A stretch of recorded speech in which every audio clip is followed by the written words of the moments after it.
اگر ایمان صدیق اکبر جیسا ہے تو گھر کا سارا مال لا کے بھی رکھ دو، پتہ ہے بعد میں فاقے بھی گزارنے پڑے، فاقے کاٹنے پڑے،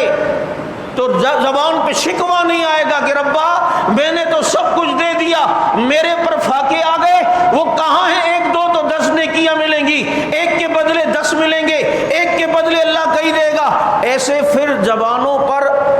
جب فکرے آئیں گے، شکوے آئیں گے، تو اس لیے مجھے تجھے یہ حکم نہیں ہے، مجھے تجھے حکم یہ ہے قل العفو، کہ جناب کہ جو چیز اضافی ہو، یسألونک ماذا ينفقون قل العفو، کیا خرچ کریں آپ سے سوال کرتے ہیں، تو کہو جو تمہارے خرچوں سے جو زیادہ مال بنتا ہے اس کو اللہ کی راہ میں دے دو، باقی اپنے اہل و عیال کی بھی فکر کرو۔ پتہ چلا یہاں اٹھا کر سب دے دیا، اب بچہ بھوک سے رو رہا ہے، اب جناب پریشان ہیں کہ اب میں کیا کروں، اللہ تو نے تو کہا تھا من جاء بالحسنۃ فلہ عشر امثالھا، اب چنانچہ اب 10 کہاں ملیں گے؟ تیرا ابھی ایمان اس درجے کا نہیں۔ اگر ایمان صدیقی ہو تو پیغمبر دروازے پہ دستک دیں، صدیق چلنا ہے اور ہجرت کرنی ہے، صدیق اپنے 5000 درہم ٹوٹل تھے سارے جمع کرتے ہیں اور پیغمبر کے ساتھ جاتے ہیں کہ یہ سارا مال اپنے نبی پہ لٹاؤں گا۔ گھر پہ 2 چھوٹی بیٹیاں ہیں،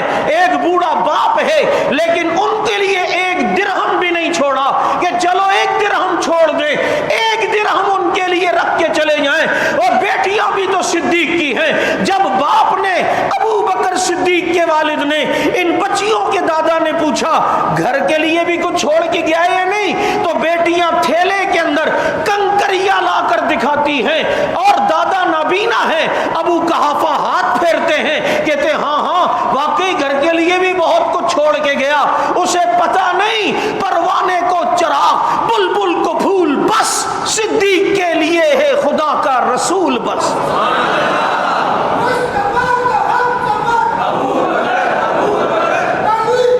آج اس لیے صوفی صاحب کوئی کام کرنے سے پہلے علماء سے مشورہ کر لیا کرو، ہر ایک کے لیے یہ چیز نہیں ہے۔ جب تقوی، اعتماد، توکل صدیقی ہو اس وقت قربانی کے جذبات اور قربانی کے طریقے کچھ اور ہیں، لیکن اگر ایسے ہوں کہ ذرا سی کوئی پھر آزمائش آ گئی تو پھر گلے شکوے ہوتا ہے نا، جوش اور جذبے میں تو یہاں آتے ہیں،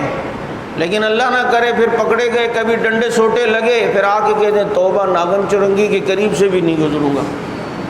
ابے دیکھا ہم پکڑے گئے، کچھ کیا ہی نہیں ہے، تو یہاں کیوں آئے تھے؟ کنچے کھیلنے آئے تھے؟ گلی ڈنڈا تھا یہاں؟